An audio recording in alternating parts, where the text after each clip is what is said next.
ఇవాల్టి మన వీడియో వచ్చేసి 2 ముల్లంగితో చేసిన రెసిపీ అండి. చాలా టేస్టీగా ఉంటుంది. మార్నింగ్ బ్రేక్ఫాస్ట్ కైనా నైట్ డిన్నర్ కైనా టేస్టీగా ఉండే ఈ దోశ ఇన్స్టెంట్గా చేసుకోవచ్చు. తక్కువ టైంలో చేసుకునే ఈ రెసిపీ కొత్తగా ఉంటుందని చేశాను. ఇదైతే నేను ఎలా చేశానో ఏంటో అనేది అయితే మనం వీడియోలోకి వెళ్ళి చూసేద్దామా. ఒక బౌల్ అయితే తీసుకొని ఇందులో ఉప్మా రవ్వ అంటారు, సూజీ రవ్వ అంటారు కదండి, ఈ రవ్వను అయితే తీసుకోవాలి. ఇంకా ఈ 1 కప్పు గోధుమ రవ్వలకి 1/2 కప్పు కర్డ్ అయితే వేసుకోవాలి.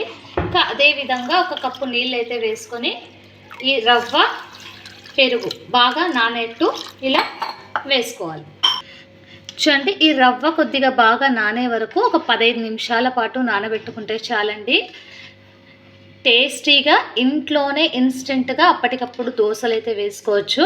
చూసారా, ఇలా అయితే మొత్తం అంతా ఇలా వేసుకొని ఒక 5 మినిట్స్ అయితే రెస్ట్ ఇచ్చేది. ఇంకా ఇలా 2 ముల్లంగి అయితే తీసుకొని దీన్ని అయితే పీల్ చేసుకోవాలండి. ఫస్ట్ ఇలా పీల్ చేసుకొని తురుముకోవాలి. చూడండి, ఈ విధంగా నైస్గా అయితే తురుముకోవాలి. ఇలా అన్నిటినీ తురుముకున్నాక ఇలా దోశ వేసుకున్నారంటే చాలా టేస్టీగా ఉంటుంది, అలానే వెరైటీగా ఉంటుందండి. ముల్లంగి తినని పిల్లలకు ఇలా హెల్తీగా చేసి పెట్టారంటే ఇంటిల్లిపాది ఇష్టంగా తింటారు. ఒక్కటి కూడా మిగల్చకుండా తినేస్తారండి, అంత టేస్టీగా అయితే ఉంటాయి దోశలు మటుకు. ఇలా తురిమి పెట్టేసుకోవాలండి. ఇంకా ఒక కళాయి అయితే తీసుకొని ఇందులో కొద్దిగా ఆయిల్ అయితే వేసుకొని ఈ ముల్లంగిని వేయించుకోవాలండి. వేయించుకుంటే కొద్దిగా టేస్ట్ అనేది చేంజ్ అవుతుంది. ఆ వాసన అంతా, ముల్లంగి వాసన తినని పిల్లలకు ఇలా బాగా ఫ్రై చేసి ఇచ్చారంటే అసలు స్మెల్లే ఉండదు, చాలా టేస్టీగా ఉంటాయి. ఇంకా ఇందులోనే కొద్దిగా జీలకర్ర ఫ్లేవర్ తగిలితే టేస్ట్ చాలా బాగుంటుంది. ఇంకా అదేవిధంగా ఈ ముల్లంగి వేసుకొని కొద్దిగా వేయించుకుందాము. ఇలా వేయించుకోవడం వల్ల మనకు దీంట్లో ఉండే స్మెల్ అంతా పోయి మామూలు కొబ్బరి ఉంటుంది కదండి, పచ్చి కొబ్బరి టైప్లో అవుతుంది. ఇలా మొత్తం అంతా వేయించుకోవాలి. చూసారా, ఈ ముల్లంగిని అయితే ఇలా వాసన పోయే వరకు బాగా వేయించుకోవాలి. ఇందులోనే తగినంత సాల్ట్ కూడా వేసుకుందాము. ఇంకా అదేవిధంగా కలర్ కోసం అయితే కొద్దిగా పసుపు వేసుకుందామంటే దోశలు కొద్దిగా కలర్ఫుల్గా వస్తాయండి. ఇంకా ఇలా వేసుకొని మళ్ళీ ఒక్కసారి బాగా కలిపేసుకుందాం. చూసారా, ఇలా వేయించుకున్నాక ఇలా అవుతుందండి. ఇక ఇదైతే చల్లారనిద్దాం. చూడండి, ఒక 10 నిమిషాలకైతే చూసారా రవ్వ ఎంత బాగా నానిందో. ఇక ఈ రవ్వను అలానే మిక్సీకి అయితే వేసుకోవడమే.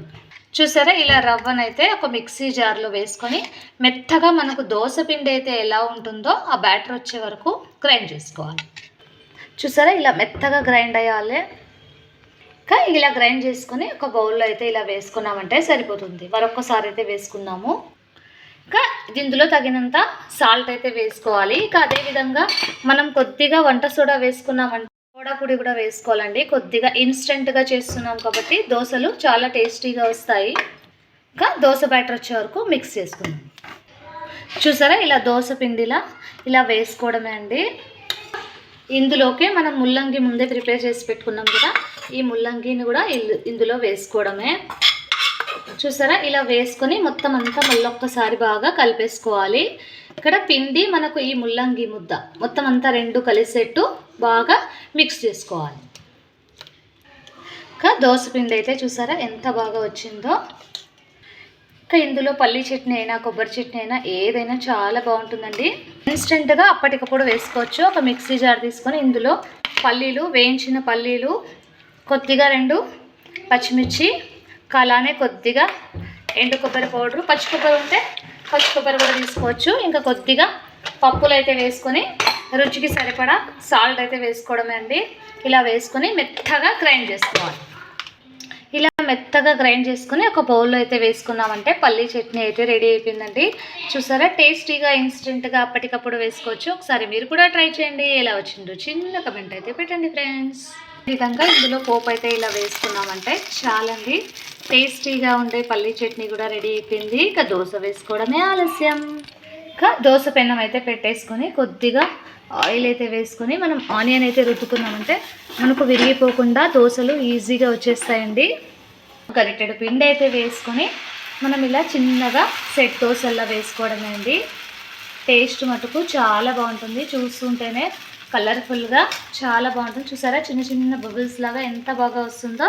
ఇంకా పైన కొద్దిగా ఆయిల్ అయితే వేసుకున్నామంటే చాలండి.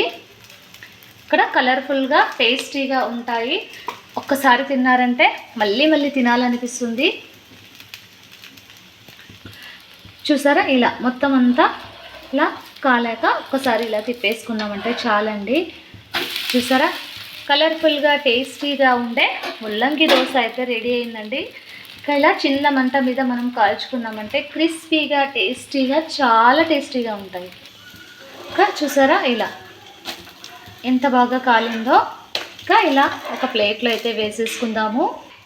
చూడండి ఇలా క్రిస్పీగా ఉండే దోశలు ఇన్స్టెంట్గా అప్పటికప్పుడు చేసుకోవచ్చు. చూసారా కలర్ఫుల్గా చాలా టేస్టీగా ఉంటాయి. ఇంకా ఇలానే మీరు మరిన్ని దోశ ప్లేట్లు అయితే వేసుకున్నామంటే టేస్టీగా ఉండే దోశలండి. ఎప్పుడు ఒకే రకం దోశ తిని బోర్ కొట్టిండొచ్చు.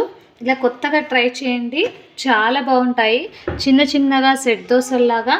ఇంకా అదేవిధంగా పల్లీ చట్నీతో తిన్నారంటే టేస్ట్ మటుకు అద్రిపోద్ది. చూసారా ఇలా సాఫ్ట్గా నోట్లో వేసుకుంటే కరిగిపోతాయండి, అంత బాగుంటాయి. టేస్ట్ మటుకు అమోఘం. ఈ రెసిపీ కనుక మీకు నచ్చినట్టయితే లైక్ చేయండి, షేర్ చేయండి, సబ్స్క్రైబ్ చేసుకోండి, పక్కన బెల్ ఐకాన్ నొక్కండి. మేము చేసే ప్రతి రెసిపీ అండ్ లాగ్ మీకే ముందుగా నోటిఫికేషన్స్ అయితే వస్తాయండి.